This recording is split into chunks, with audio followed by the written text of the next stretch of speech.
আসসালামু আলাইকুম আরহামতুল্লাহি ওয়াবারাকাতুহ। আপডেট 25 এ সবাইকে জানাচ্ছি অনেক অনেক শুভেচ্ছা ও মোবারকবাদ। প্রিয় দর্শক, আজকে কথা বলবো লালমনিরহাট 2 তথা কালীগঞ্জ আদিতবাড়ি আসনের ইসলামী আন্দোলন বাংলাদেশ মনোনীত এমপি প্রার্থী মুফতি মাহফুজুর রহমান ভাই। ওনার সাথে আজকে কথা বলবো লালমনিরহাট 2 আসন নিয়ে, ওনার চিন্তা ভাবনা এবং উনি সুচিন্তিত মতামত মতামত নিব আমরা। সেই শর্তে সবাই সাথে থাকবেন এবং অবশ্যই আমাদের এই ভিডিওটি সর্বত্র ছড়িয়ে দিবেন, যাতে করে আমাদের এই লালমনিরহাট 2 কালীগঞ্জ আদিতবাড়ি আসনের প্রতিটি ভোটারদের কাছে আমাদের এই ভিডিও বার্তা চলে যায় তাদের কাছে।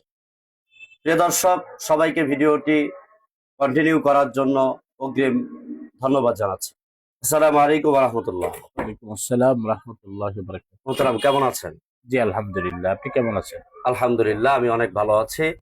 আপনার কাছে চলে যাব। আপনাকে আমি কয়েকটি প্রশ্ন করব বর্তমান রাজনৈতিক কে কেন্দ্র করে লালমনিরহাট 2। আপনাকে প্রথম প্রশ্ন করতে চাচ্ছি, লালমনিরহাট 2 কালীগঞ্জ আদিতবাড়ি আসনের বর্তমান সবচেয়ে বড় সমস্যা কোনটি বলে মনে করেন আপনি? লালমনিরহাট 2 আদিতমারি কালীগঞ্জ আসন থেকে ইসলামী আন্দোলন বাংলাদেশ পিসাই চরমানায় তিনি আমাকে হাত পাখার প্রার্থী হিসাবে নির্ধারণ করেছেন। আমি লালমনিরহাট 2 আদিতমারি কালীগঞ্জে বিভিন্ন অঞ্চলে প্রায় প্রতিটি গ্রামে প্রদক্ষিণ করেছি। তো আমার কাছে যে সমস্যাগুলো মনে হয়েছে, আসলে সমস্যার কোনো শেষ নেই। তার মধ্যে অন্যতম সমস্যা যদি আমি সংক্ষেপে বলি, সেটা হচ্ছে যে মৌলিক অধিকার, মানুষের যে মৌলিক অধিকার, সেই মৌলিক অধিকারই এখনো আমরা আমাদের আদিতবাড়ি কালীগঞ্জের মানুষ পাই না। আচ্ছা, অসংখ্য ধন্যবাদ। আমি আপনাকে বলতে চাচ্ছি যে এই সমস্যার সমাধানে আপনার নির্দিষ্ট পরিকল্পনা কি? নির্দিষ্ট পরিকল্পনা হচ্ছে, আপনার এই সমস্যাগুলো আসলে সমাধানটা তখনই হবে যখন এই ব্যাপারে আমরা আমরা মানে এই মৌলিক সমস্যাগুলো মানুষ কেন সমস্যার সমাধান হচ্ছে না, এর কারণ হচ্ছে যে আমাদের দুর্নীতির কারণে আজকে আপনার এই সমস্যাগুলো সমাধান হচ্ছে না। যেরকম আমি যদি সংক্ষেপে বলি, আপনার আমাদের চিকিৎসা সেবায় দুর্নীতি, তারপরে আপনার রাস্তাঘাট নির্মাণে দুর্নীতি, আপনার প্রতিটি সেক্টরে। জি জি, অসংখ্য ধন্যবাদ। আমরা আসছি, পর্যায়ক্রমে আপনার কাছে আসবো আমরা। তো 3 নম্বরে আপনাকে যে প্রশ্নটি করতে চাচ্ছি সেটা হলো রাস্তাঘাট, স্বাস্থ্য ও শিক্ষার মান উন্নয়নে আপনার ভবিষ্যৎ পরিকল্পনা কি?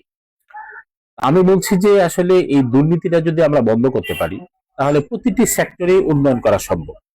আজকে দেখেন, আমাদের রাস্তাঘাটের যে দুর্নীতিগুলো হয়, আপনার 100 কোটি টাকার বাজেটে কাজ হয় 5 কোটি 10 কোটি টাকা, আর বাকি টাকাগুলো বিভিন্ন নেতারা খেয়ে ফেলে। এই যে এইগুলো যদি আমরা বন্ধ না করতে পারি, এই চুরিটা যদি আমরা বন্ধ না করতে পারি, তাহলে আসলে উন্নয়ন দুষ্কর।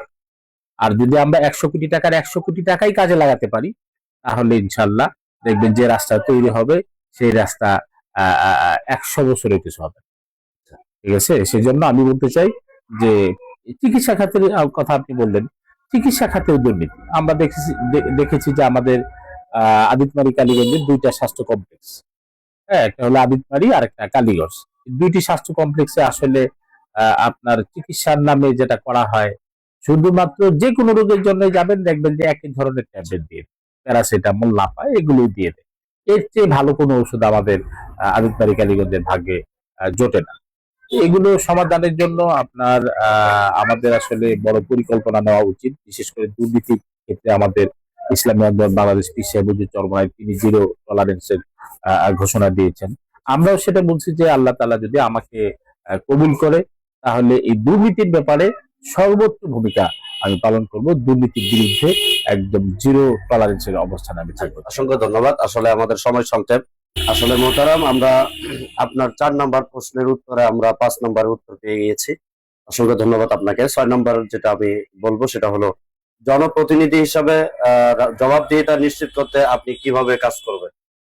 দেখেন, আল্লাহ রাব্বুল আলামিন তিনি যদি আমাকে কবুল করেন, আমাকে যদি জাতীয় নির্বাচনে বিজয়ী করেন, তাহলে আমার যে পরিকল্পনা সেটা হচ্ছে যে, আপনারা জানেন ইসলামী আন্দোলন এমন একটা সংগঠন, যেই সংগঠনের যাবতীয় কর্মকাণ্ড, যাবতীয় কার্যক্রম পরিচালনা করেন আমাদের সাধারণ জনগণ এবং নেতৃবৃন্দ।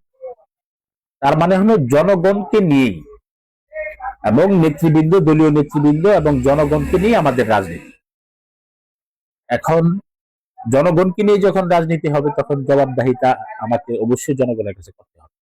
হ্যাঁ, সেই জন্য আমার আশা হচ্ছে যে আমি নিয়মিত অন্তত প্রতি মাসে একবার করে এক একটা ইউনিয়ন আমি সফর করব।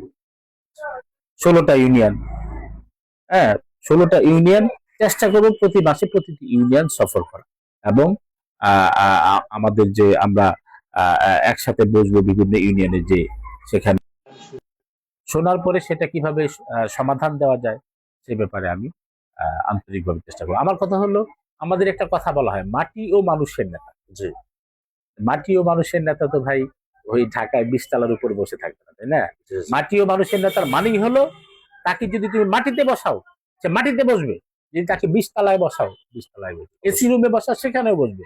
আবার যদি বলো যে না সে জনগণের সাথে মিশে কাজ করবে, সেটাও করবে। এটাকে বলা হয় মাটি ও মানুষের নেতা। কিন্তু আপনি এলাকায় যাবেন না, সব সময় সেই এসি রুমে বসে থাকবেন, আপনি আবার কিসের মাটি ও মানুষের নেতা? আমার কথা হলো আমাদেরকে বলা হয় মাটি ও মানুষের নেতা। সেজন্য আল্লাহ রহমতে আমি জনগণের সাথে আসি, থাকবো, সর্বদাই তাদের সাথে লেগে থাকবো, তাদের যাবতীয় সমস্যার সমাধানের জন্য সর্বোচ্চ চেষ্টা করবো। জি। অসংখ্য ধন্যবাদ আপনাকে। প্রিয় দর্শক, আমরা এতক্ষণ কথা বলেছি ইসলামী আন্দোলন বাংলাদেশ মনোনীত লালমনিরহাট 2 আসনের এমপি প্রার্থী মুফতি মাহফুজুর রহমানের সাথে। প্রিয় দর্শক, আপনাদের ভিডিওটি কেমন লেগেছে অবশ্যই সুচিন্তিত মতামত আমাদের কমেন্ট সেকশনে জানিয়ে বাধিত করবেন। এতক্ষণ ছিলাম বান্দা মনিরুজ্জামান খাদিমি, আপডেট 25। আল্লাহ হাফেজ।